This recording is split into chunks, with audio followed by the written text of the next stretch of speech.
Did you know that Abraham is considered the father of three major world religions? His incredible legacy has shaped history and people in profound ways for decades. Picture this. We're in the land of Ur, and a man named Abraham lives there with his family. They all have forgotten the true God of their ancestors and are worshiping idols. One day, the Lord Almighty spoke to Abram and said, "Leave your native country, your relatives, and your father's family, and go to the land that I will show you. I will make you into a great nation. I will bless you and make you famous, and you will be a blessing to others. I will bless those who bless you and curse those who treat you with contempt. All the families on the earth will be blessed through you." So Abram did as the Lord commanded, partially because Abram and his family, including his nephew Lot, were on their way to the land of Canaan. He delayed their journey by stopping and living temporarily in the land of Haran. Abram was not putting his complete trust in God at the time, but that didn't take away the promise God gave him. So after his father died, God repeated the promise, and this time Abram fully obeyed. So Abram departed as the Lord had instructed, and Lot went with him. Abram was 75 years old when he left Haran. He took his wife Sarai, his nephew Lot, and all his wealth, his livestock, and all the people he had taken into his household at Haran, and headed for the land of Canaan. When they arrived in Canaan, Abram traveled through the land as far as Shechem. Then he set up a camp beside the oak of Moreh. At that time, the area was inhabited by Canaanites. Then the Lord appeared to Abram and said, "I will give this land to your descendants." And Abram built an altar there and dedicated it to the Lord, who had appeared to him. Then Abram continued traveling south by stages toward the Negev. During a time of famine, Abram and Sarai traveled to Egypt seeking refuge. Realizing that Sarai's beauty would attract attention, Abram feared that the Egyptians would kill him in order to take her as their own. To protect himself, Abram devised a plan and told Sarai to say that she was his sister instead of his wife. Technically, this was partially true, as Sarai was also, indeed, Abram's half-sister, but it concealed the full truth of their relationship. When they arrived in Egypt, the Egyptians noticed Sarai's beauty and praised her to Pharaoh. As a result, Sarai was taken into Pharaoh's palace, and Abram received gifts of livestock and wealth in exchange for her. But God's intervention soon followed.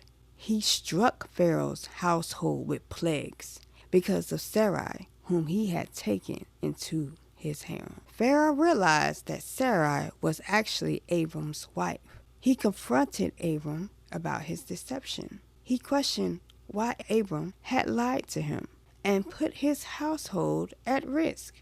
Pharaoh then ordered that Abram and Sarai leave Egypt, returning them to their homeland with all the gifts they had received from him. This happened again, but to another king named Abimelech, who ruled the land of Gerar. However, God did not let this go unnoticed. That night, God spoke to Abimelech in a dream, warning him that he was a dead man because he took another man's wife. Abimelech, confused and alarmed, pleaded his case before God, insisting that he acted innocently. God acknowledged Abimelech's integrity and instructed him to return Sarai to Abraham, who was indeed a prophet. The next day, Abimelech confronted Abram about his deceit. He questioned, "Why, Abram, had you endangered my nation by lying?" Abram explained his fear of losing his life because of Sarai's beauty, admitting that he had indeed acted out of fear rather than trusting in God. Abimelech responded similarly as Pharaoh did, except instead of casting him out, he assured him that he could settle anywhere in the land. Abram then prayed to God for Abimelech, and God healed Abimelech and his household, allowing them to bear children once more, an act of mercy for both Abram and Abimelech. This shows the serious consequences of Abram's fear and deceit, and why it's so important we learn to put our trust in the Lord instead of ourselves and or people.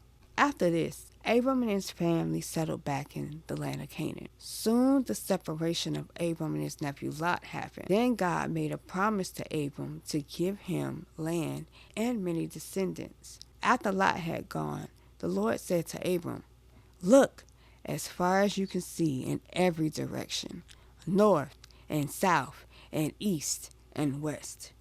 I am giving all this land, as far as you can see, to you and your descendants as a permanent possession.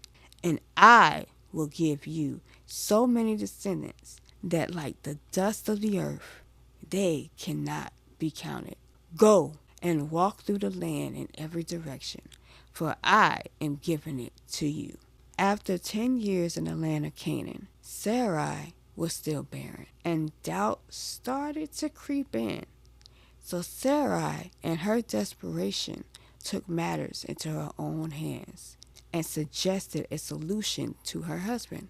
She offered him her maidservant Hagar to bear a child on her behalf. At this time, it was customary to use a servant to provide an heir if one's wife was unable to conceive.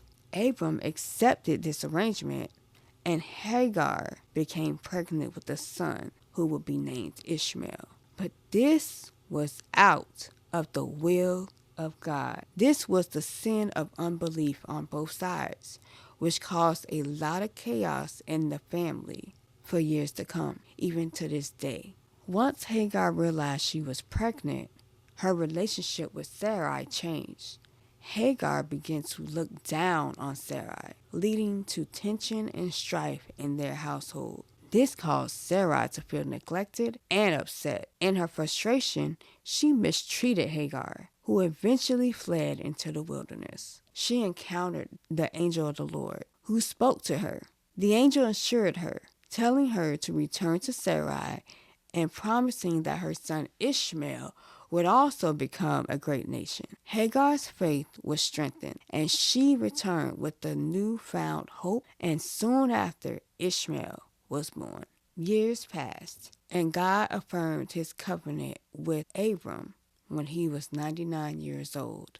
He did this by changing Abram's name from Abram, which means father of many, to Abraham, which means father of many nations. And he changed Sarai's name from Sarai to Sarah, which means princess, because she would be the mother of many nations. God gave them a new identity based on their personal relationship with him, and that he would give him a multitude of descendants, and that his wife would bear a son. This promise seemed unlikely due to their advanced ages, because again, at this time, Abraham was 99 years old and Sarai was 90 years old. Yet, in due time, God fulfilled his promise, and Sarah gave birth to Isaac.